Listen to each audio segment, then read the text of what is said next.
Queridos irmãos, estamos iniciando o programa Atualidade Espírita desta semana.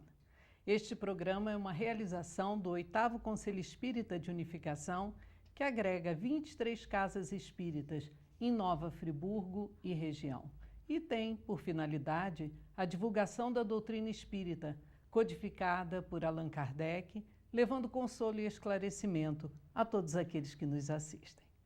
Nosso convidado de hoje já foi convidado várias vezes, mas sempre havia uma impossibilidade. E finalmente conseguimos trazer nosso querido Christian Araújo, do Centro Espírita João Batista, lá em Amparo. Christian é orador espírita, divulgador de nossa doutrina, palestrante, e sua formação acadêmica, vocês vão perceber que influi muito em nosso programa de hoje, é professor de História. Christian, bem-vindo ao programa Atualidade Espírita. Desde já agradecemos sua presença. Muito boa tarde, Kátia. Muito obrigado pelo convite de estar aqui. Eu trago um abraço carinhoso do pessoal do Centro Espírita João Batista.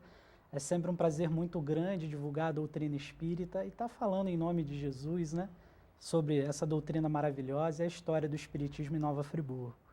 O tema, meus queridos irmãos, que abordaremos hoje é da Palestina ao Amparo e a trajetória do Espiritismo para a região serrana.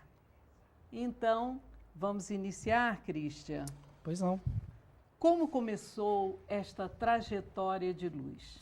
Para a gente falar dessa trajetória de luz do Espiritismo, né, que o tema é da Palestina ao Amparo, primeiro é necessário que nós falemos, situemos, né, historicamente a figura do Cristo, né? Jesus era do povo hebreu, né? Vivia na região da Palestina, e ele durante muito tempo fez sua pregação naquela região, né? Cumprindo todo o seu messianato, né? Levando aos corações necessitados de luz o amparo, o consolo. Ao passar do tempo, né? Conforme o seu apostolado seguia em frente, e ele notava a sua necessidade de retornar à pátria espiritual, ele começou a dar mostras, né, aos seus seguidores, aos seus apóstolos, de que era necessário ele retornar a essa pátria, né? Então preparava o coração dessas pessoas para que no momento em que ele viesse a faltar no mundo, eles estivessem preparados para levar a doutrina cristã, né, o cristianismo nascente adiante. Então, num desses momentos, né, os discípulos um pouco desacreditados, né, um pouco temerosos da figura do mestre amoroso, que sempre estaria com eles em todos os momentos da vida, perguntam ao mestre: mas Senhor, como que nós ficaremos, né? Como nós iremos lidar com a tua ausência? É muito difícil para nós, que ainda somos seres humanos, seguirmos o caminho, né, sem a sua presença. E Jesus, então, diz a ele: olha, não turbe o vosso coração. Né? Essas palavras a gente vai encontrar em João, no capítulo 14, nos versículos de 16 a 26, quando ele promete a vinda do Consolador prometido. Muito bem, Christian.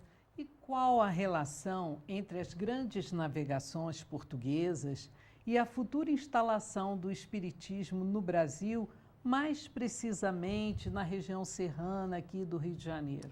Quando a gente começa a pensar sobre as grandes navegações, né, toda essa trajetória política, econômica, né, do reino de Portugal em si, é preciso que a gente recue ainda um pouco no tempo e fale da questão da igreja, né, como surgiu a igreja, qual foi a influência que a igreja vai trazer para todo o mundo, né, durante vários milênios, né, os 2 milênios subsequentes. Após o retorno do Cristo à pátria espiritual, né, os discípulos continuaram a divulgação da sua doutrina cristã até o momento, né, que Roma se viu necessitada a se converter, né, o governo romano, para que não perdesse acesso, né, aos poderes, ele veio então, como medida política, adotar o cristianismo para tentar manter o seu poder, visto que a maioria da população, né, estava se comprometendo com o cristianismo. Então, através, né, do imperador Constantino, ele começa a politicamente organizar, tentar trazer o cristianismo para o seio de Roma. E consegue, né? Isso nós vamos constatar que vai acontecer no ano de 325 depois de Cristo. Bom, a partir do momento em que Roma se institucionaliza cristã, né, surge ali a figura do Papa, do pai, do patriarca, né, aquele que vai levar os seus filhos, conduzir o rebanho, né, na ausência do Cristo. A igreja vai fazer esse trabalho durante um bom tempo, né, trabalhando com essa questão papal, educando, né, toda a sociedade à sua volta por todo o milênio seguinte, até que no século XI, para dizer a verdade, vai haver uma ruptura, né, entre as duas igrejas. Haverá uma separação muito clara, por discordâncias em algumas relações entre as questões divinas do Cristo, né? Se o Cristo, sobre o Espírito Santo, sobre a Virgem Maria, são questões que serão debatidas teologicamente, que irá causar algum desgaste, né, em toda essa relação. Então, no século XI, né, haverá a separação das duas igrejas, a Igreja Católica Apostólica Romana, com sede em Roma, e a outra parte, que será a Igreja Ortodoxa Cristã, com sede em Constantinopla. A figura central dessa igreja é, então, o patriarca. Bom, como nós estamos tratando, né, da Igreja Católica em si, a instituição, né, a igreja com I maiúsculo, é necessário que a gente fale que essa igreja vai dominar as relações políticas e sociais durante esse período, até, né, a gente chegar ao momento de Portugal. Né? No início do século XVI, em 1500, né, um pouquinho antes, para dizer a verdade, o nosso Mestre Jesus vem retornando ao orbe, né, terreno, para saber quais eram as condições do planeta Terra, como que as coisas estavam aqui acontecendo, né, quais eram as dificuldades. E ele, junto com o espírito amigo, Eliu, que está relatado no livro de Humberto de Campos, Brasil, Coração do Mundo, Pátria do Evangelho, que ele vem falando, né, que o Cristo teria vindo à Terra junto com Eliu para conhecer, para ver o que estava acontecendo. Aqui chegando, ele pôde notar que havia muito egoísmo, muitas dificuldades, as grandes instituições estavam corrompidas, né? Era necessário, então, que novos ares banhassem as religiões, as religiosidades, principalmente a instituição que dominava o saber teológico daquele momento. E Jesus, né, junto com Eliu, teria vindo até as terras do Cruzeiro do Sul, aonde ali ele teria situado, ele teria encontrado um local ameno, né, embora selvagem ainda, que pudesse se estabelecer futuramente o seu reino de paz e de amor, né? O Eliu, mais tarde, ele vai ser encarregado de reencarnar no planeta Terra, né, para fundar a escola de Sagres, né, que vai contribuir diretamente para as grandes navegações, né? As grandes navegações não vão acontecer por acaso. É uma necessidade de Portugal fixar as suas terras além-mar, né? Para que ele pudesse demarcar com as suas bandeiras e dizer, aqui é meu, né? Isso aqui pertence a mim, dado as necessidades mercantilistas daquela época, né? Por isso que a gente começa a trabalhar nessa direção, ver essa ligação que há das grandes navegações, né, sobre a influência também da Igreja Católica. Nós vamos notar que quando Cabral, em 1500, né, chega ao Brasil, no dia 22 de abril de 1500, a primeira forma, né, que vem à Terra, lógico, é a Igreja. Não é mais qualquer outro, é o estandarte maior, é a cruz do Cristo, né, que mostra o ideal cristão. É a vinda do próprio Cristo às terras do Cruzeiro do Sul. Isso tem um simbolismo muito grande. Né, que demarca essa futura condição de pátria do Evangelho. E é muito bonito quando percebemos esse Cristo, governador planetário, orientando tudo isso, né?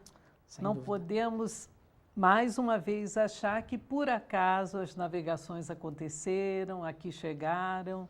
Pois é, se a gente fala sobre isso, né, a gente costuma dizer, aprende no colégio, né, ou aprendia-se, penso eu, que foi um vento, O né, ventinho, a que história do mudou. ventinho. Na verdade, não é essa, né? Se a gente vai analisar perfeitamente lá em 1492, mais ou menos, né? Já havia o conhecimento de outras terras, já havia todo um trabalho em direção a encontrar outras terras. Então, era uma realidade que havia terras nessa direção. E era necessário tomar posse delas, porque havia uma disputa política entre Portugal e Espanha, marítima, né, inclusive, e era necessário, então, que Portugal tomasse posse daquela terra, senão a Espanha chegaria na frente. Então, não teve essa história de ventinho. De ventinho, né? E o Cristo, através... Sim, impulsionando através dessa organização, ele como governador, né? Exatamente, por trás, né, influenciando mentalmente, através dos amigos e mentores espirituais, da intuição, esses trabalhadores do bem que tinham que fazer essa revolução, né, de novos ares, de novas conquistas. É lindo isso. Christian, qual a relação futura entre a Inconfidência Mineira e o Espiritismo? Existe relação entre a Inconfidência Mineira e o Espiritismo? Pois é, aparentemente, né, nós não vamos encontrar essa relação diretamente no livro de história, né? São possibilidades, né, por que não dizer quase especulações que nos levam nessa direção. Como eu disse, aparentemente a gente não acha relação porque não se fala do Espiritismo nesse momento, né? O Espiritismo é nascente num período futuro, né? Lá no século XIX, 1850, né, aproximadamente, o Espiritismo vai estar nascendo na França, mas isso é assunto para mais adiante. Né? Então, qual é a relação que há entre a Inconfidência Mineira? Quando os portugueses aqui chegaram, né, chegaram com o intuito de adquirir matéria-prima, né, metais preciosos, tudo aquilo que levasse, que aumentasse o seu poderio bélico, econômico, o seu prestígio social. Essas eram as necessidades da sociedade daquela época. Era necessário que esses, né, reis, esses governos, tivessem uma base, um poder, né, que desse calço a eles, né, para que eles pudessem dar continuidade. Então, eles vieram para o Brasil, tentaram, né, no primeiro momento, encontrar pedras preciosas, não tiveram sucesso, o que só vai acontecer mais tarde, né, na região de Ouro Preto, Minas Gerais, será descoberta as jazidas de ouro, né? Aquela região de Minas vai florescer imensamente e os nossos irmãos, então, começam a explorar todo o ouro daquele local, né? É lógico, como nenhum povo, né, gosta de ser explorado todo o tempo, né, ter o fruto do seu trabalho entregue, né, de uma forma abrupta, muitas das vezes, né, imposta muitas das vezes pela coroa, eles vão organizar, muitas das vezes, protestos, né, como a questão da derrama, né, o ponha-se na rua, enfim. Existe uma série de pequenos e grandes movimentos que aconteceram por conta dessa questão financeira. É sempre o ouro levando o homem, né, a caminhos difíceis, muitas das vezes sem retorno. E num desses processos, né, aspirando à liberdade, aspirando à necessidade de que o Brasil se tornasse liberto, né, vai haver naquela região um grupo, né, liderado por Joaquim José da Silva Xavier, o Tiradentes, né, que almejava a libertação do Brasil, né, almejava tornar o Brasil um país independente. E o Tiradentes, então, vai organizar a Inconfidência Mineira, mas, né, por obra de alguns irmãos, né, que estavam ao lado dele, dentre eles, né, o mais famoso, Joaquim Silvério dos Reis, vai ser o delator da Inconfidência Mineira, né, que vai fazer com que esse movimento em si não vá à frente, né? É natural que naquela época os reis, o poder, né, embora a corte portuguesa não estivesse no Brasil, tomasse decisões de forma a punir para que isso não voltasse a acontecer, né? Seria prejudicial para a coroa se ela perdesse o seu poder. Então, um desses irmãos que atuavam, né, segundo consta em alguns livros, né, nos Autos da Devassa, nós também podemos encontrar esse material, o Jerônimo de Castro e Souza é um possível inconfidente, né? A gente não pode dizer que ele era realmente um inconfidente, porque nos autos ele será inocentado. Mas o fato é que ele, né, se a gente puder trabalhar a imagem do Jerônimo de Castro e Souza, ele, como eu posso dizer, será posto à prova, né? Ele vai ser interrogado, preso na Ilha das Cobras, e ele também tem uma relação de parentesco com o Tiradentes, né? Que ele é um compadre do Tiradentes. E o Tiradentes, numa vontade muito grande, né, de que o movimento em si, não sei se não se perdesse, mas para resguardar os seus irmãos, dada a característica moral e espiritual daquele espírito grandioso, né, ele vai assumir toda a sua responsabilidade, dizendo que ele era o autor de todo aquele movimento, que as pessoas eram inocentes. O que acontece? O Jerônimo de Castro, ele, como delator ou não, que aí ficam as questões, até que a ciência nos mostre se ele era realmente um delator, né, um possível delator, ou se ele era um inconfidente, ele vai se resguardar, né, nas terras de Cantagalo. Ele vai vir para Cantagalo e receberá a posse de terras aqui, né, ele vem para trabalhar como escrivão. Disse a lenda local de Amparo, uma tradição oral, que Jerônimo de Castro e Souza teria vindo fugido da Inconfidência Mineira, né, como um possível membro inconfidente. E ainda são raros, né, os documentos, as fontes históricas que nos levem a pensar nessa questão. É mais fácil, tá, se a gente fizer uma analogia, um pensamento muito claro, de que isso não tenha sido verdade, né, porque sabe-se que a coroa puniu Tiradentes exemplarmente, né, por ter começado a Inconfidência Mineira. Então, por que ela daria título e regalias, terra, né, ao nosso irmão Jerônimo de Castro, né, ao chegar aqui, tendo participado da Inconfidência Mineira? Né? Então, é mais fácil que ele tenha recebido essas posses, esses títulos, né, essas possibilidades, sendo um delator. Né, por razões, né? Exatamente. Então, ele não teria chegado às terras de Amparo, em Nova Friburgo, que ele vai classificar como Amparo, porque aquelas terras eram verdes, com grandes colinas. E também até porque se ele estava fugindo, se ele estava se escondendo, foi um amparo, né? Exatamente, era um amparo pessoal para ele e para a família dele. Até porque aqueles que permaneceram, né, clandestinamente no movimento pós-Inconfidência tendem à perseguição. É sempre o orgulho, o egoísmo à frente do homem, né? Então, ele tinha que se esconder em algum lugar. E ele acaba fundando, né, a Vila de Amparo, em Nova Friburgo, né, um local que ele vai, como você bem disse, vai ser o amparo, o grande refúgio para aquela alma sedenta de descanso. E, Christian, e o Espiritismo? Como o Espiritismo chega até Amparo?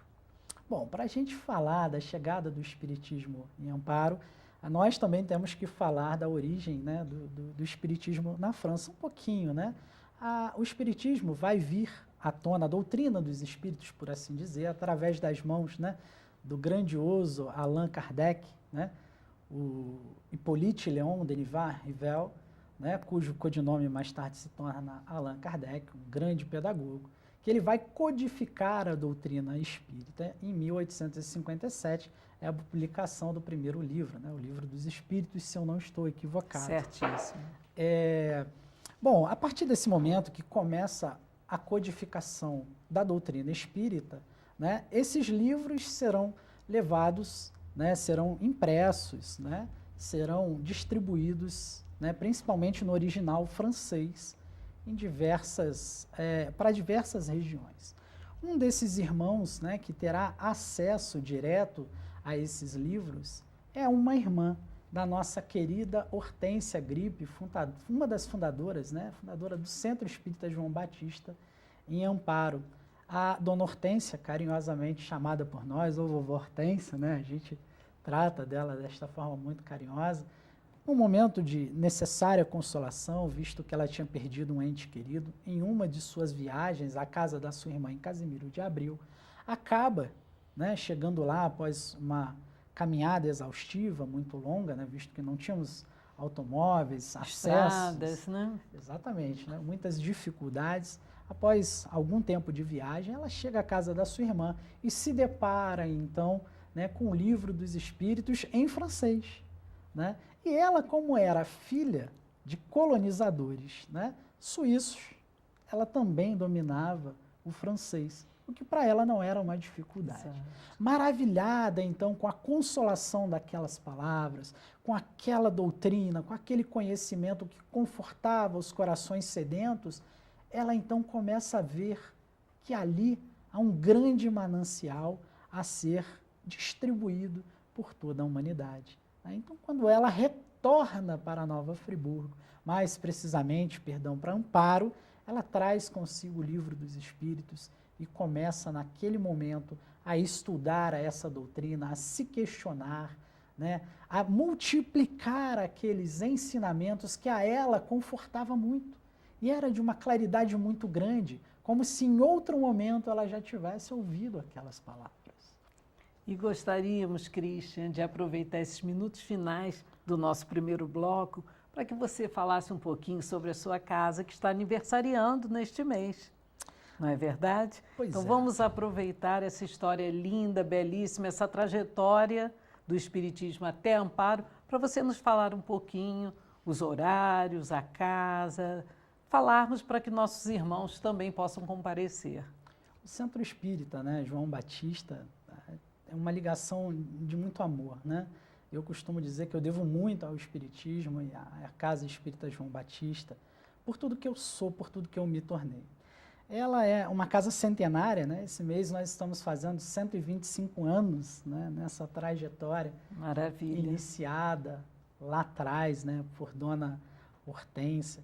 É uma casa que certamente naquele local, naquele rincão de Amparo, trouxe em muitos momentos, né, a consolação necessária para aqueles irmãos que estavam em sofrimentos, né?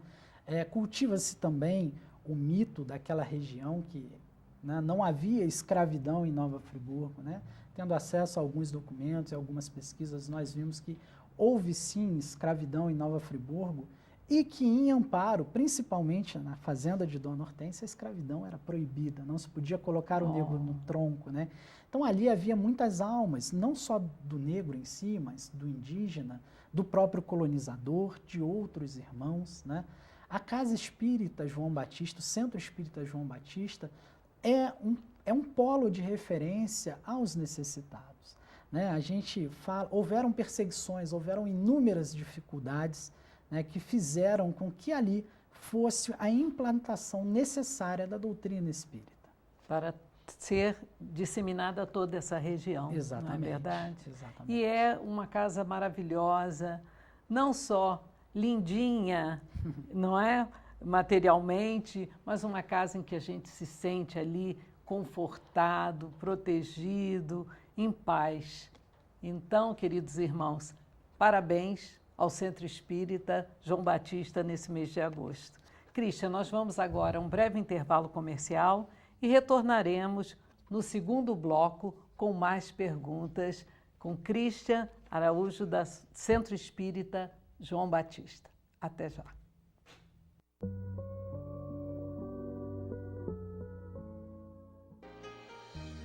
Mas há duas maneiras bem diferentes de perdoar. Há o perdão dos lábios e o perdão do coração. Perdoa, pois, com o teu coração. Meus irmãos, estamos iniciando o segundo bloco do programa Atualidade Espírita, hoje recebendo Christian Araújo, do Centro Espírita João Batista, em Amparo. E o tema que está sendo abordado, interessantíssimo, muito lindo esse tema, da Palestina ao Amparo. A trajetória do Espiritismo para a região serrana. Christian, dando continuidade, perseguições religiosas e a fundação do Centro Espírita. Como podemos falar sobre isso? Aconteceram? É verdade, né? Nós vamos ver, aliás, é assunto de outro irmão, né? Ele que tratará desse tema mais profundamente no futuro, mas, né, como professor de História, a gente sabe, né, que o Brasil passou por momentos difíceis, né, a nível institucional, inclusive, né? Sabemos que durante muito tempo o saber, né, o conhecimento esteve na mão de certas instituições, né? Não se trata aqui de fazer uma crítica à religião A ou religião B, isso não é o nosso interesse, mas como historiador eu não posso negar, né, que as perseguições aconteceram, principalmente se eram, né, membros, né, de outros credos, de outras crenças, né, que iriam expor os seus valores, né? Os próprios negros, né, será imposto a essa cultura negra, né, a necessidade do culto religioso a determinadas figuras, né, santificadas, né, haverá uma aculturação. Então, essa dominação, por assim dizer, espiritual, ela vai acontecer em diversos segmentos, né? Os nossos irmãos protestantes, evangélicos, como eu disse, os africanos, né, os negros africanos, os indígenas com seus credos, a todo tempo, né, se tentará convertê-los, né? E não será diferente para a doutrina espírita, né? Quando a gente fala da doutrina espírita, nós estamos falando de uma doutrina consoladora, uma doutrina que se baseia, né, muitas das vezes, na própria ciência, que se baseia na filosofia, mas que se baseia também na fé. A doutrina espírita, ela é uma doutrina que vem romper os grilhões, vem permitir às criaturas, né, a ter um olhar mais abrangente, né? Então é uma novidade, e toda novidade, né, quando chega em determinado local, é natural que ela venha a encontrar certa resistência. Não vai ser diferente, né? Nós estamos falando do Brasil imperial, que é um império dominado pela igreja, né? Então, é muito difícil que não haja, nesse período, disputas, né? Inclusive, entre aspas, perseguições religiosas contra determinados credos. O Espiritismo, quando chega em Amparo, né, através das mãos de Dona Hortência, ela começa, né, a estudar e a convidar os seus amigos, né, visto que ela faz parte da leva dos colonos que chegaram em Nova Friburgo, né, através do decreto do rei, né, que previa a chegada das famílias colonizadoras dessa região, e ela começa a distribuir entre esses irmãos, a fazer essas indagações acerca dessa doutrina que ela teve acesso através das mãos da sua irmã, que foi codificada lá atrás pelo senhor Allan Kardec.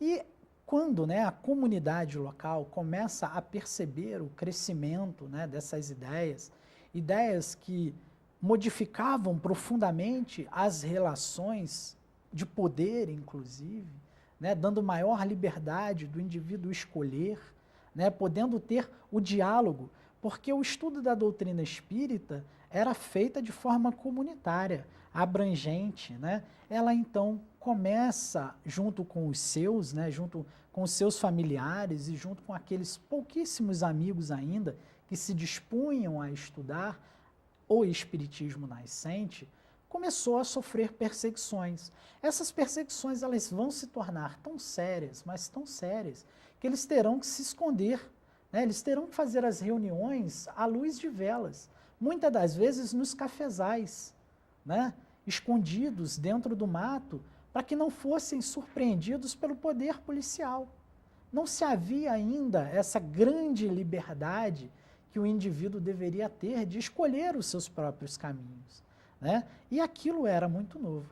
Então as perseguições houveram, né? Existem relatos históricos, existem processos penais que nós podemos encontrar, que estão de posse, né, do Tribunal de Justiça, né? Existem jornais, né, muito antigos que tratam da perseguição e da prisão, inclusive, de membros não só ligados ao espiritismo em Amparo, mas que atuavam em outras regiões da nossa localidade, né, que também foram perseguidos pela instituição maior. A gente não pode esquecer, né, o quanto esses espíritos lutaram e tiveram perseverança, não é, na fé, para chegarmos aqui hoje, né, numa televisão, num programa, conversando abertamente, não é, Christian? Sem dúvida, isso é muito grandioso, né? Isso representa uma conquista da humanidade. Ter essa possibilidade de falar abertamente, né? De ser livre, né? As pessoas às vezes perguntam, né?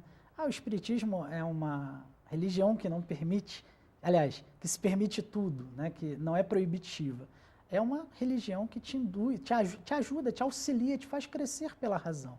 Ela te oferece os meios, né? Então, muitos irmãos naquele momento estavam tendo meios de entrar em contatos com consolações, com respostas que até então eles não possuíam para aquilo que acontecia, né, ao seu entorno. Então, é uma história lindíssima, porque foram pessoas que doaram muitas das vezes, né, lágrimas, dores imensas, né? Imagine para uma mãe de família, um pai de família que possuía 7, 8, 10 filhos, né?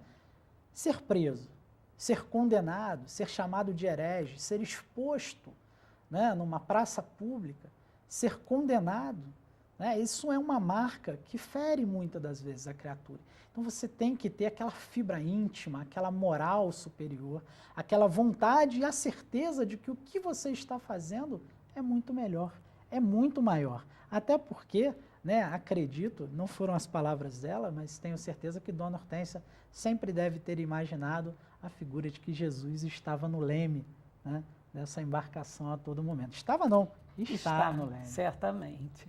Christian, e qual a importância do Centro Espírita João Batista na divulgação da doutrina espírita agora no Brasil? Vamos mais ampliar aqui nossos horizontes. Bom, como nós já conversamos anteriormente, né, a partir do momento que o Espiritismo chega em Amparo, em torno de 1880, né, passará um período de aproximadamente 8 a 10 anos, né, até que haja a fundação do Centro Espírita João Batista. Isso se dará no dia 2 de agosto de 1888, né, com a fundação da Casa Espírita. E é interessante que, ao analisar, né, se a gente pega a ata de formação do Centro Espírita João Batista, nós vamos ver que nessa ata, né, consta lá a figura de um membro da família de Jerônimo de Castro. Olha lá nascendo a relação novamente, né, entre a questão, a possível questão da inconfidência, né, de um delator ou então,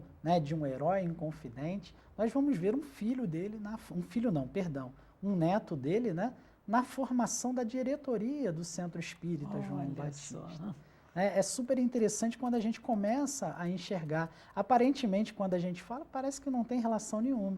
Mas quando você começa a juntar as pecinhas do quebra-cabeça, a gente vê, né, que algumas vão se completando, outras será necessário que no futuro, né, com outras tecnologias, outras possibilidades, se verifique.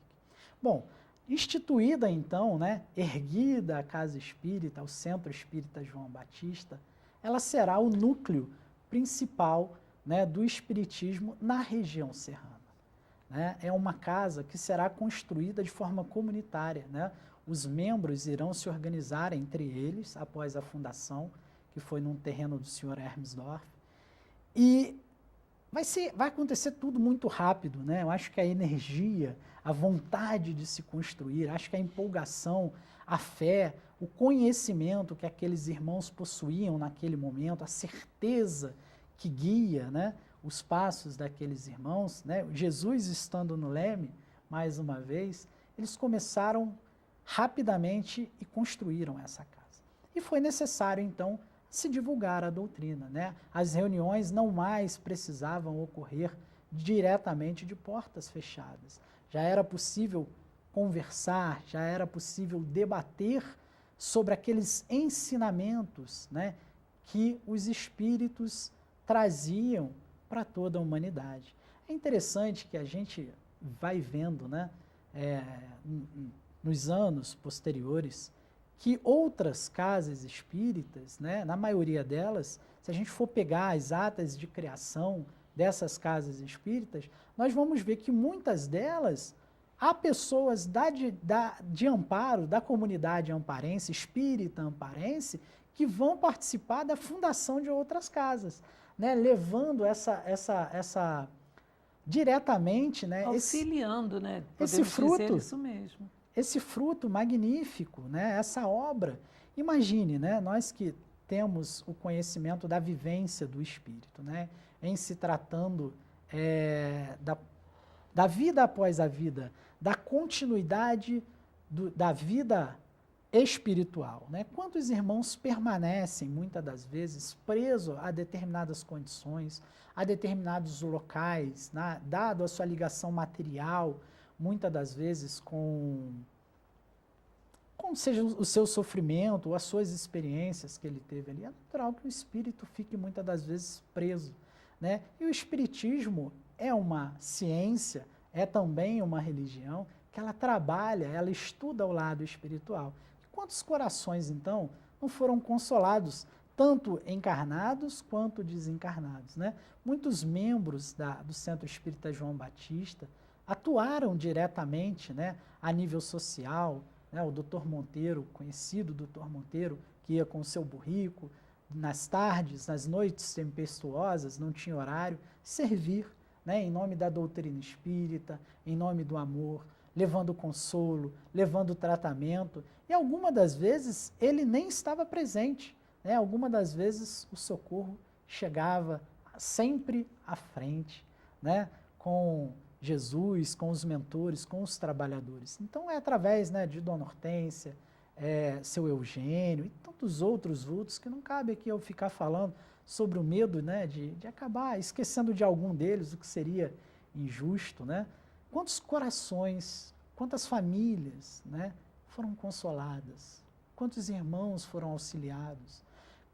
Quantas pessoas, né, tiveram as suas lágrimas, né, secadas por essa doutrina tão maravilhosa que esclarece, que consola, que ampara todos nós?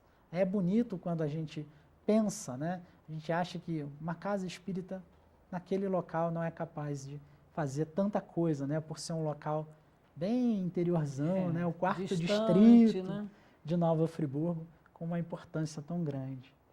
Ô, Christian, e só uma curiosidade, o Centro Espírita João Batista, ele permanece na mesma sede? O Centro Espírita João Batista permanece no mesmo lugar, né, há 125 anos. Nós nunca fechamos as portas, espero que não fechamos, né? Jamais, que todos nós possamos... De atividades ininterruptas. Ininterruptas, né? Nós somos hoje, atualmente, a terceira casa espírita mais antiga do Brasil em atividade, né? A primeira do estado do Rio de Janeiro. Nós continuamos lá, firmes e fortes, com as nossas possibilidades, né? Trabalhando dentro do que Deus nos permite, né? Dentro das nossas forças e das condições que nos são dadas. Christian, nós conversamos um pouquinho sobre tudo isso e você tem um soneto ditado por um espírito amigo que gostaríamos muito que você passasse para nós, recitasse aí para nós. Bom, eu, né, primeiro quero agradecer esse amigo porque as palavras dele são belíssimas, né? Tem tudo a ver com tudo isso que nós falamos nesse momento. E eu vou pedir licença, então, né, aos irmãos para eu pegar a folhinha aqui para poder fazer essa leitura, né? É um soneto que ele fala, né, o tema central dele é da Palestina ao amparo, né? Então, vamos começar. Das miríades de estrelas, pelo amor de Jesus, ergue-se o Brasil altaneiro com seu timoneiro de luz. O Consolador prometido, há 2 milênios atrás, toma sua forma na França pela mão dos imortais. Chega a pátria do cruzeiro, trazendo a consolação. Chega às mãos de Dona Hortência, e espraiando-se reluz pelas serras do Rio de Janeiro, numa grande torrente de luz. Belíssimo. Belíssimo mesmo. Um presente. Um presente, né? Me emociona até hoje quando eu leio, né? Porque são palavras que tratam profundamente sobre esse estudo, né?